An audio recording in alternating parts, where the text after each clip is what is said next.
I do have to ask you, Scott, because of course we've touched on TNA a little bit throughout this interview, and because you were with the promotion for several years, and like I said, wore many hats over there, did a lot.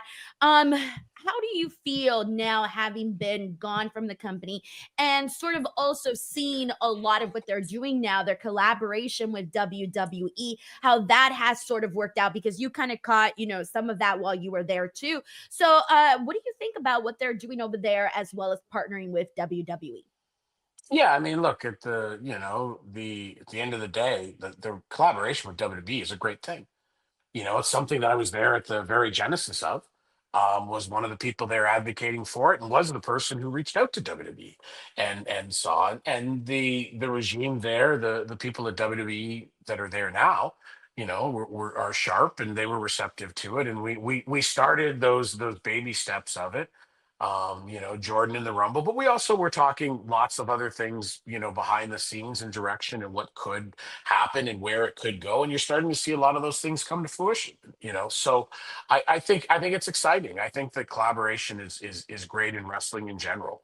And anytime that you can mix together different promotions, that I think it's beneficial to everybody. And specific in the WWE and TNA collaboration.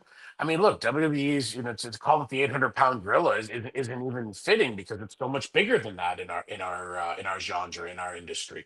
But they have so much talent and so many moving parts, and I think having a place like TNA that is at arm's length, that you can send talent to, that they can get experience and move around, I think that's huge. And for TNA to be able to have the Joe Hendrys and the Jordan Graces and the Alex Hammerstones and the Mooses and the Rascals and the people that have appeared on NXT, like that's huge, right? Getting TNA in the conversation again.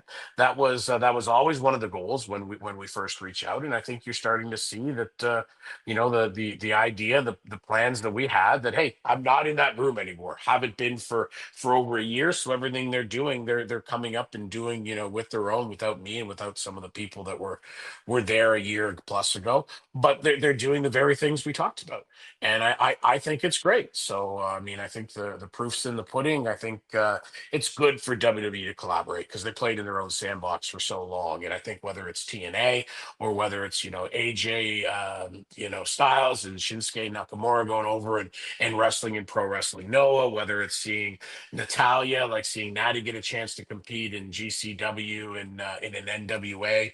I think stuff like that is fantastic for the business. And I think it shows that it can be mutually beneficial to the companies, and more importantly, even more so beneficial to the fans.